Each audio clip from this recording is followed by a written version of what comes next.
Okay, stop. Okay. That's nice. Okay. Yeah. Behind. Good evening, everyone. Evening. Today, our team would like to introduce car sharing programs. So, as of this May 2019, this year, the car sharing is offered in over 59 countries. We have 236 car share operator in 3,128 cities worldwide.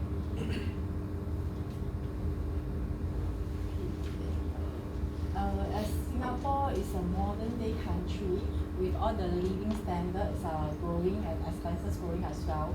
So the modern working adults in Singapore, they actually prefer to drive a car than walking or taking a public transport. Yeah. So, but then to own a car in Singapore is very pricey. That is why they are actually prefer to taking a taxi, or now it's a very popular like Grab. However, because the demand is very high in this transport mode, so especially during the peak hour, because we are actually targeting at the working adults, I think getting a taxi and a Grab could be quite the waiting time could be quite long. Right. So what is car sharing program? Is basically similar to carpool. Is the different commuter, they're actually going to the same location in the same car. And if you have to have the carpool, you actually can minimize the waiting times. If you are different people to have to go to different places, then you have to need more cars. So, but to have this carpool or share a car, then definitely you minimize your visa waiting time. I think it's also ideal for working adults, especially they want to go for their meeting and even your family outings. So in our car program, sharing program, right, we have two programs that strategy. One is the station-based car sharing. The other one is peer-to-peer car sharing. So in terms of the plan, Calvin will actually share with you later in the slides. What our dream teams? This is our org chart. Our dream teams is actually come up with our president, which is actually stationed in overseas US, oversee the globally business, and in Singapore, which is our home country here, we have our sales marketing, Calvin. I myself actually taking care of the customer service and IT, and also Sherlyn is actually taking care for the HR, human resources, and also finance. So Calvin have more than 10 years of sales and marketing experiences in automotive industry, and for myself, I'm doing this customer service for more than 10 years as well. As for Sherlyn, she actually has a diploma in this finance, so he will be the right person to make sure that we have financial healthy for our organizations. What about the industry life cycle? For this industry, we are now actually in the mature stage of this life cycle. Because over the 10 years, this industry is estimated to grow, I think, which is quite similar to the annually GDP at 2%. And also, there are only few countries, there are only few companies actually operate, and due to the merger as well. So I think this is quite comparative. With all the technologies, innovative technologies that also provide the very competitive advantage in these industries. So the next couple of slides we will share on these two different programs. So I will pass the time to Calvin. Hi, hello everyone. Okay, this is our first project. First project, the first part of the project. We are calling it station-based car sharing. Technically, we will locate most of the convenience parking station like MRT station, MRT car park, shopping mall car parks, so that the company will buy a batch of the car, spread it island-wide. So everyone is actually just need to go to the location, like the picture, and just using the apps and register, and you can just unlock it. The program and the apps is available now. It's already done. So it's actually quite simple that you can just use the mobile phone. After that, you can just locate on there's a sensor there. After you pay, after you register, you can just put it in, you can start. So it's either one way from this station to another station. Like we have basically we plan to put all the MRT station in the majority HDB stage. So this is why this is so important, so that people don't need to stress with put the car into the specific location which they are not, but that's not their destination they want to go.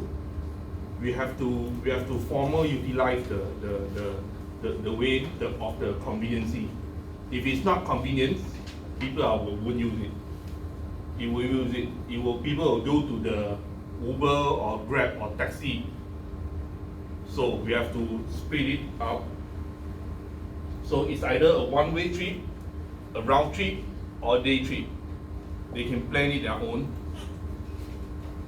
and with different payment system. So what good to make people to rent a car instead of taking a Grab or Uber? I don't know how many drivers here. Have you taken taxi before? You should, yes, right? Yes. Have you quarreled with your friend or wife in the taxi before? Or having some issue or talking on the phone when you need to speak loudly or shouting, whatever? This is why the privacy is so important. It's so important. You can have a sweet talk in the car. You can have a business talk with your customer or important partner in your car. Many things you can do. You have many things you can do in your car without an outsider driver.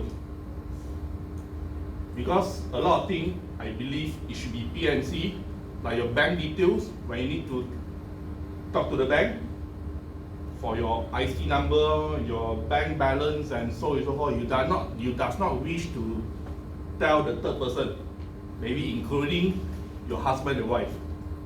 You do not wish to tell your husband how much money you actually have, or what sort of troublesome you are in. This is how important it is. Maximum capacity, what it is. In the common case, a maximum of the car, of the taxi, you can go up to 4 adults. If you are driving your own, you can up to 5, even more. Because taxi driver, because they are fall under law, and they are worried about their life, so that they will not take more than that. But if you are going out for a family trip, go Sentosa, go East Coast with a family or 3 or 4 kids, driving yourself is a better choice, and you have many things easy to access. That's why I say, if you are able, if the company able to have enough car on enough station, so the conveniency is there, the access is there. As long as you are going to the location, wherever going down to the car park, you can get a car. You can return in your next destination. The next one, peer-to-peer car sharing. Okay, let's come back to the introduction stage. My colleague actually mentioned that buying a car in Singapore is very expensive.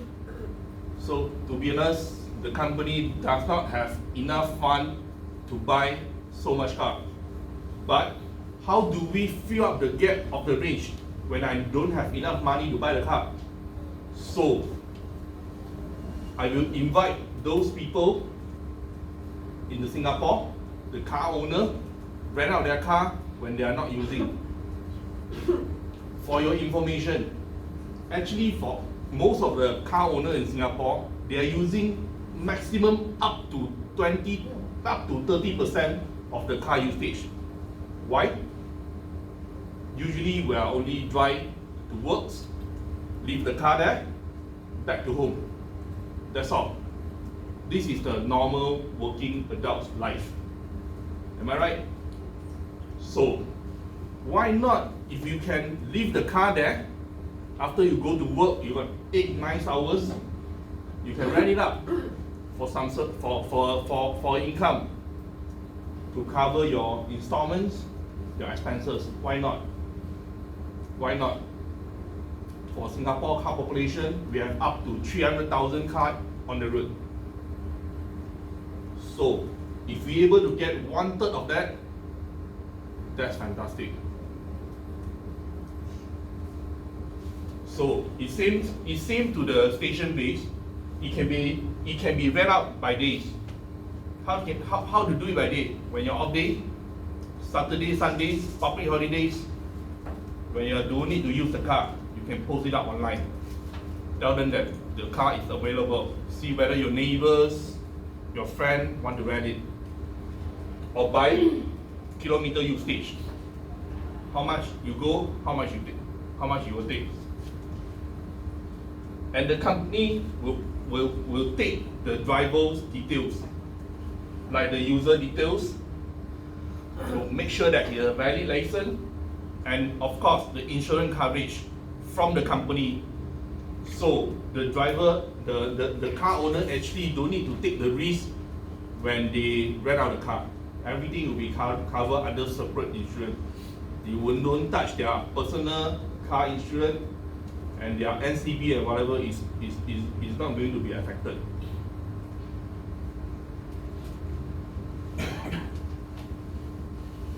Again, same with the station-based car. What's so important of the privacy? I forgot to mention one. Breastfeeding. Right? What if you really need to do it on that time? You can't do it on taxi, right? You can't do it on the taxi. What if you have a pet? You need to bring your cats or your dogs, go to see a doctor, or go to somewhere, your parents, your grandparents' house, or neighbors, or friend house. The normal taxi might not be take you. So this will be the better option.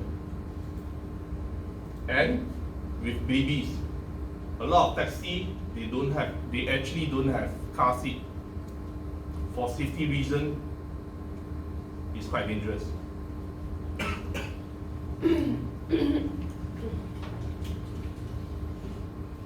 Okay, I will pass this to my colleagues to continue. Okay, let me introduce how our car sharing program works. The first thing, the user could sign up our program through mobile application or our website. Once user sign up our program, then they reserve the car or book the car with their desire. After that, they can pick up the car at the location, at the specific location and that which selected. And then they can drive the car around the Singapore. And we finish, they will need to return the car to the location which they pick up. After that, our system will generate the invoice and send it to customer. And our system will automatically deduct the amount from their debit cards or credit cards. Okay. Our key factors for success is because we're providing the easy access of vehicle by using our mobile application or website. In order to rent a car, the user had the maximum privacy needed during travel. On the factors of Singapore environment, our program also helping the road user by reducing the traffic congestions and also reduce the carbon footprint of Singapore road user.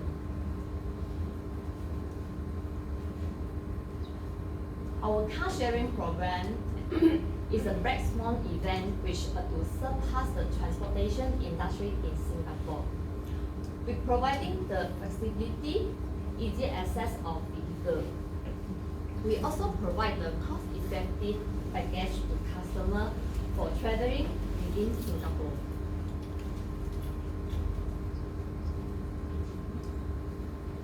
Our car can pick up at any car park or station, and as all cars in Singapore will be implemented with this program. We also have the financial capability in traveling and not tied up by owning a vehicle of their own. So the car owner can free from the skyrocketing COE in order to own the car also. Okay, thank you.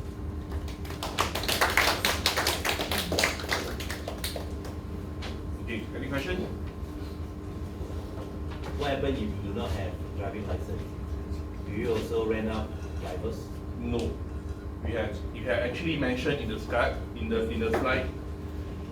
driver, they need to be a valid license. So we are only targeting those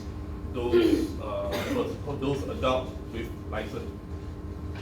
That reminds Good me of- idea. I think, Yeah. because suppose there are people below, in Singapore it's 18, right? Yes, it is. So, Yes. suppose there are people below 18, Yes. college students who want to go somewhere in a car. Yeah, but they can't drive, right? No choice, they can't drive. They only can take. They really can try other What we public try to transport. say is you may want to expand your market to not only drivers but non-drivers by having some collaboration with those that's available drivers. Can be considered. Yeah. Of course, once it all becomes self-driving, everything will change, Yes. right? Yeah. And everything, Right. the whole industry. I'm also trying to say if I'm breastfeeding, how am I going to drive? The husband will drive. No, but you don't want your whoever to be, you want some privacy. No, because Something like this, yeah. when you are breastfeeding, your husband can be there, but you cannot be. Your friend can't be there, right? My husband can drive. Then I think you are not able to rent the car. Yeah, then we just have to go with public transport or Grab. But if you go public transport, you can't breastfeeding. You'll be another problem. I don't think breastfeeding is an issue. I'm I just think because what we are seeing here is a lot local context. Yeah. Also concerned go through a driver lesson. Sorry? Only now, for example, a Singaporean have a Singapore driver license or foreigner and driver. You need to have a valid license in Singapore. Foreign license in Singapore is not a valid license. But how do you determine that? The system will generate themselves. You don't need to take care of this. Technically, there's an IT system, back-end system will impose all this to get this secure. We can't be do it manually, check it one by one. It's not possible. It's not possible. In China, they have the same system, but it also extends to scooters, Yes, electric scooters. yes. So would you think of that? Blue SG. In the past, in Singapore, we have bicycle, OFO, Oh, yeah. OFO. That is this in the Singapore, but it's not that success. It's not that success. Yeah. I think- Why? Because it's quite messy. It's quite messy. Our target for this program is actually wanted to attract government to come in, so we able to make the control on the public transport. If it's not, it's quite risky and it will be messy. because technically we need to rent a lot of public car parks. So we will actually need a lot of license from government actually. So with the government infrastructure in reducing car population, what do you think is sustainability to your business? Okay, technically Singapore government continuously wanted to lower down our car population. Since many years, they are reducing the COE, reducing they are increasing the COE pricing. This is why in Singapore we own a car is so expensive. So if I able to convert all car in Singapore, if you go to any location, whichever you go to any car parks, all the car in the car park are in this program. Technically, all drivers, they don't need to own a car anymore. If you can go down to any of the car park, there's a car. So you drive home, you put it there, that's it. So in terms of liability, in this peer-to-peer car sharing, insurance coverage, we need to understand better as a person who owns a car, and I'm into your program, I'm in this peer-to-peer car sharing. So what will be my liability so far? To what extent am I considered as covered? And then as a person who does not own a car, what would be my liability? If let's say I drive your car and I got into an accident, but it's not my fault, something like that. Because all the car, we are required to have some recording system in the car. So to make the car drivers and the owners secure, they know what's going on. Just for the other thing, due to have this, all car have the GPS system in the car. Technically, in our headquarters, if we open up the map, you will see all the car is moving around. Where is the car? It's possible that the technology is there. So when the owner rent out the car,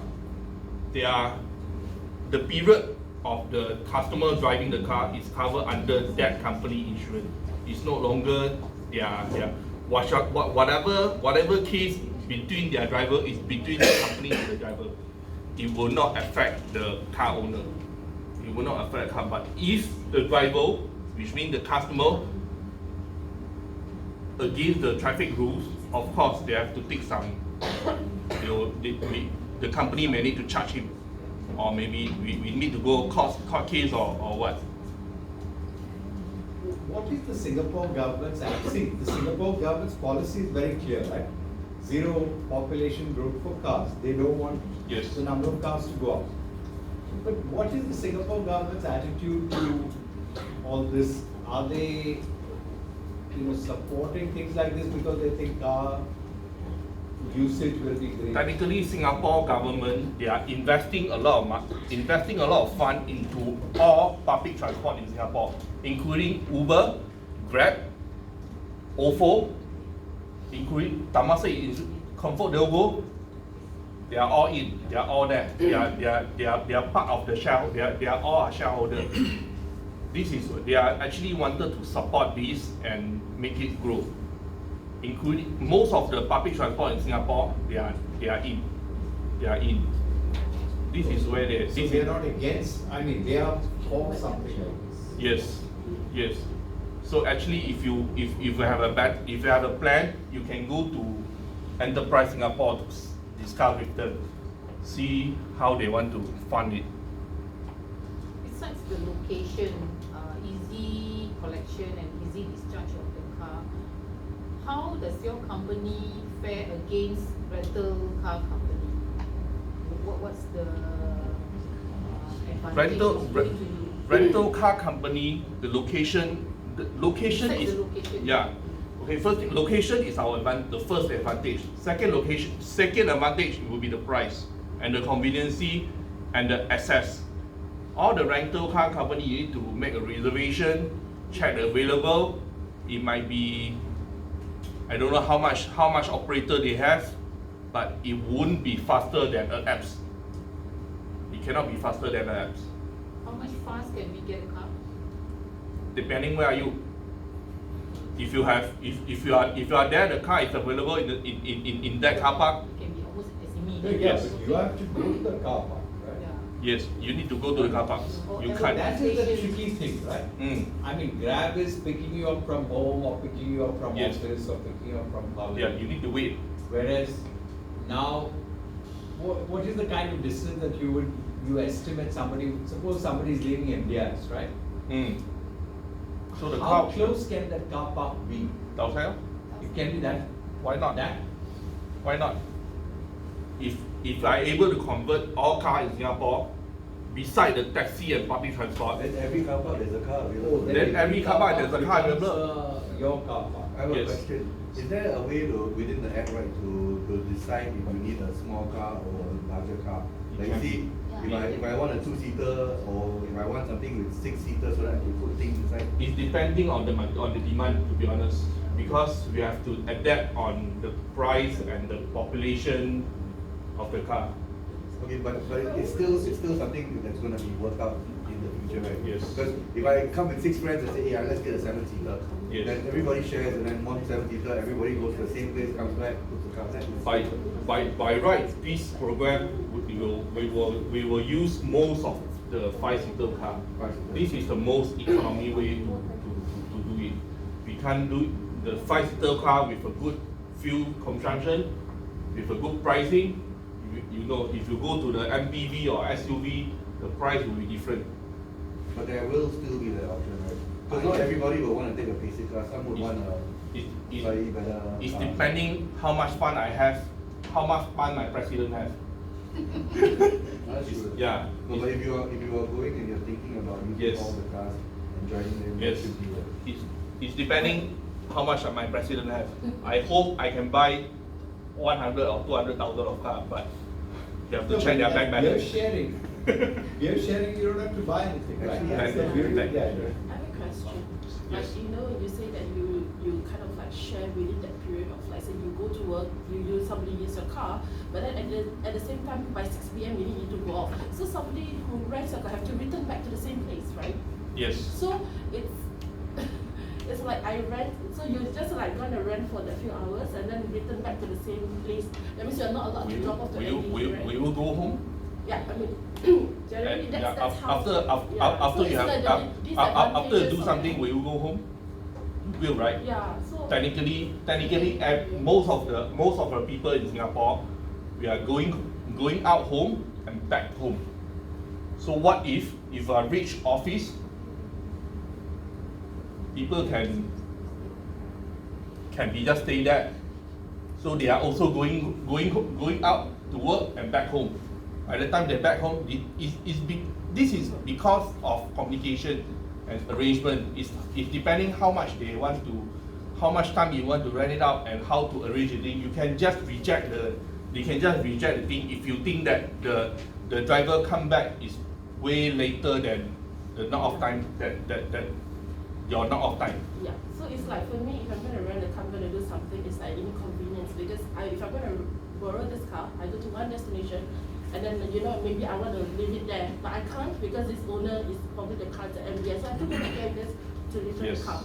So I think Yes, that's one of this the is- disadvantages that Yes, you kind this of like is stop why the drop this is off. why the second option It's the station based. this is why the second option is just I just want to use it to fill up the range. Yeah. So that's why if government able to go in and my presidents have enough money, we will just convert as small as possible. We will just convert as small. This is the goal that we want to achieve, and this is what we can do. Because like I don't know any one of you doing Grab Hitch. No, right? Grab Hitch is a Grab service providing from the car owner like me. You can arrange your time, go and pick it up from the other one, go to the other place. It's still a not conveniency for the drivers because it cannot be everyone will take from you in the same block or same area. You have to go somewhere and pick it up to the other way. the other place. It's still a not conveniency, but if the driver want to make the extra cost, they got to do it. It's not. It won't be so convenient. Everyone want to go to the same location as you. Everyone stay the same place as you. It won't be. If the driver want to make the extra money, they have to put extra effort. What would be the life cycle of your cars? Would that be a COE car or 10-year-old car or brand new cars? Usually in Singapore, we are all using brand new car. Even all the Grab and Uber now, they are all using brand new car. Due to the mileage too high. On average, our Grab driver, they are doing 10 to 15k kilometer per month. Technically, it's about 100,000 per year. So that the car is actually cannot last too long. So if you're able to convince the government of Singapore to allow your company to convert all the cars and like hand over everything to car sharing companies, what would be your long-term plan to actually how you want to take care of expired cars? Like are you going to have your scrapping? What kind of scrapping or export or some things that lead Singapore into climate change? Most of the Grab driver, the Grab cars like Lion City Rental, their car they are exporting every 3 years. Their car they won't use more than 3 years. The reason why? You won't buy a car which is mileage more than 300,000, right? Nobody will buy it. So they will export it out to some third world country like Indonesia, like India, Malaysia. Malaysia also won't buy, I tell you. Malaysia also won't buy their car, So, but when they scrape it up, in our current system, do you know why Uber driver and Grab driver, do you know that they are not actually repairing their car? No, they don't own the car, so they don't look after the car. Even they own the car, they also won't repair the car. Technically, they scrap the car is more cost efficiency than what? If you buy a 10-year COE, I don't know how much, we get 50,000 for calculation. You use 3 years, you only spend 15,000 plus the body value, I don't know, 30,000 when you buy. So after 3 years, scrape it back, at least you will get it, I don't know, 10, 15k apart from your OMV. So 15,000 plus 35,000, you get back 50 over 1,000. You only lost by 30,000 for that 3 years. So it's about 10,000 per year. If you go and repair the car and maintain the car, it's more costly. After 300,000 of mileage, it will cost you more money. So technically, they will scrap it every 3 years.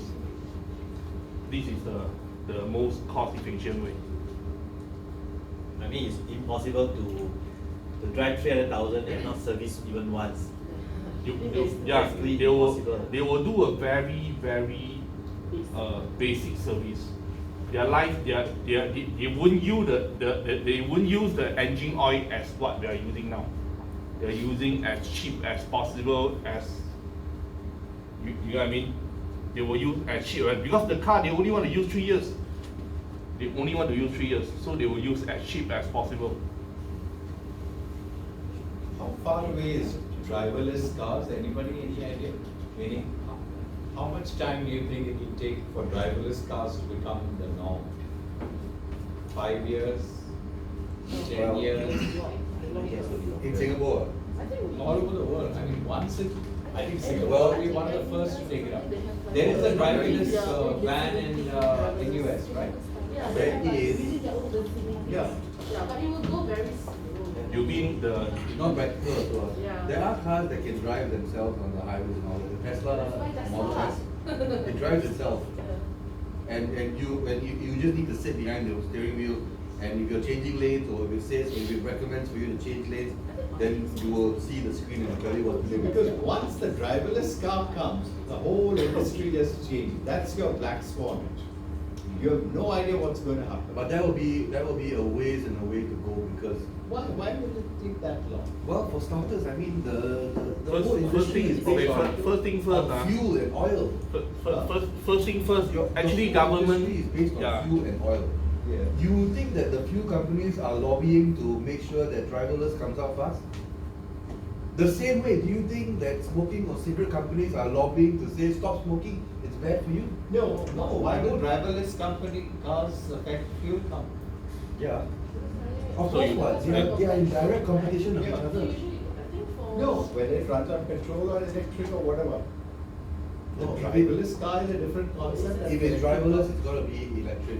It's gotta be smart car, it's gotta be battery operated. It won't be fuel operated. Okay, so it won't happen in Singapore because the fuel industry will. No, it won't happen in the world. Basically, driverless car, they depend a lot on government infrastructure. If there is no push from the government or is more there is difficult. no platform from the government to create that accessibility for them, no one will come forward to start driverless car industry. Because the liability is a problem. Government If accident, who going to bear the risk? Actually, what the professionals are saying is that if everybody is driverless, there will be less accidents. Because what is dangerous is a human being. A human being drinks and drives, a human being uses the phone and drives, a human being gets agitated or whatever. A driverless car is like a supercar. I mean, it can see 360 degrees, it can hear things, it's actually a Correct. perfect driver. Exactly. Still, it affects the entire infrastructure of transportation in the country. So whoever wants to come forward to promote driverless car, they need the government to be To with support them. Yes, it, yeah. support them. For your information, last month I did hear our Prime Minister talk regarding electric car in Singapore. He mentioned it's not possible in Singapore. Why? We don't have enough power supply. We don't even have enough power. Our current power supply work with what? You need mountain, you need wind, you need water to generate the power.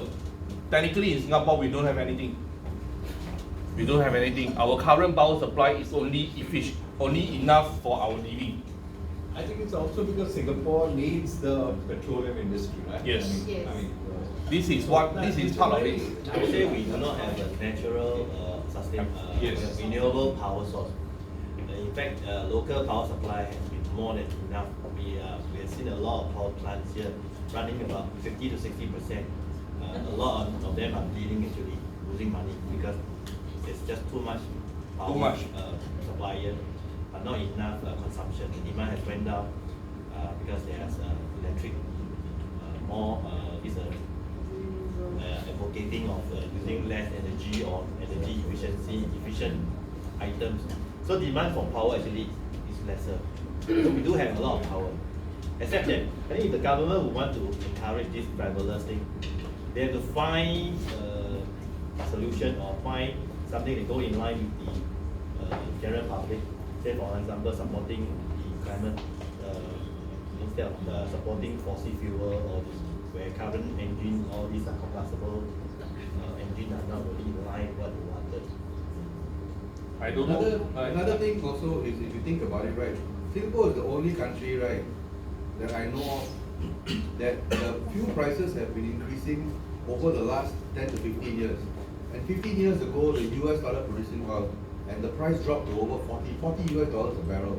Which means, right, that you take a car, you drive all the way up to the ends of Thailand in Hua Hin, the side, right, which I have done before, to pump with Shell Exo Supreme, the best fuel, right, it's 80 cents a liter, which is stupid because it's the same fuel you're getting down here as well, but down here you're paying $2.90 for the same fuel. So it doesn't make sense that the government would lobby at the risk of losing all the tax that the fuel companies pay to the government just so that they can come up with something that's gonna supposedly save the world. No. That's not. If you live in Singapore long enough, you know how they think. It's For all your about dollars information, and cents. Germany are having automotive crisis this year. 80 cents. Most of their car manufacturer turnover are going down. Mercedes and BMW going to cut 70,000 headcount this year due to they are unable to perform. they are going to cut 70,000 headcount this year. So Germany is actually not performing very well, including the bank industry. Due to the Dutch bank is not working well, and Germany is, in total these three companies going to cut 140,000 headcount this year.